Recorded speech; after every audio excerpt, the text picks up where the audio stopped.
बेटा है, ठीक है। चल इधर आ जाओ, इधर। अब देखो ये तीनों सीरीज में कैसे है पहले ये समझो। देखिए ये वाली जो तार है इसको मैं यहां पर ऐसे डालूंगा, ये स्टार्ट करूंगा करंट।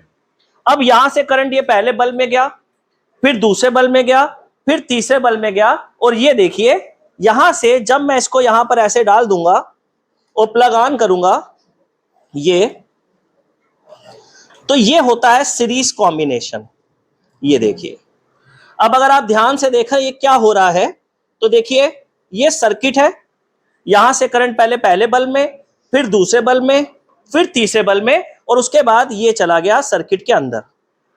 अब इस समय अगर मेरी कोचिंग में 220 वोल्ट आ रही है तो इसके 3 पार्ट हो जाएंगे, तो ये तीनों बल्ब डिम जलेंगे क्योंकि सीरीज में जो वोल्टेज होती है वो डिस्ट्रीब्यूट हो जाती है, बढ़ जाती है। अब देखिए मैं ऑन कर रहा हूं, अब आप इन तीनों को देखिए, ये कितना डिम जल रहा है, ये कितना डिम जल रहा है, और ये सब 100 वाट के बल्ब है, 100 वाट के बल्ब हैं। ये जलने बहुत तेज चाहिए थे, लेकिन बिकॉज हमने इसको सीरीज में जोड़ दिया तो इनकी पावर कम हो गई। क्यों? क्योंकि जब वोल्टेज डिस्ट्रीब्यूट हो जाती है तो वो उतनी पावर से नहीं जलते हैं। अब हम ये देखते हैं कि इस समय इनको कितनी वोल्टेज मिल रही है। ये वोल्ट मीटर है, ठीक है। अब इसको मैंने यहां पर वोल्टेज पे सेट कर दिया, ये इस समय देखिए 0 वोल्ट दिखा रहा है, कोई वोल्टेज नहीं है। अब हम क्या करेंगे, हम ये देखेंगे कि किसी भी बल्ब को कितनी वोल्टेज मिल रही है।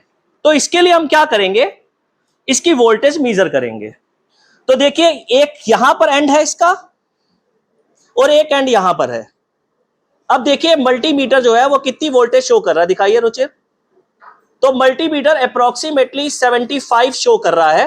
फ्लक्चुएट इसलिए हो रही है क्योंकि मेरा हाथ जो है वो थोड़ा सा वाइब्रेट कर रहा है। ये 77 दिखा रहा है।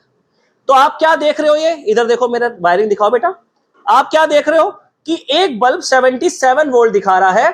इसका मतलब अगर ये 3 बल्ब हैं तो 77 इंटू 3 कर दो तो अप्रोक्सीमेटली 220 या 225 वोल्ट इस कोचिंग में आ रही है, जिसमें से एक बल्ब ने केवल 77 या 75 वोल्ट मिल रहा है। मतलब तीनों को वोल्टेज कम मिलती है तो क्या होता है, उनकी पावर कम हो जाती है। लेकिन करंट तीनों में सेम है, करंट तीनों में सेम है और वोल्टेज अलग अलग है। इतनी बात समझ में आई बच्चों?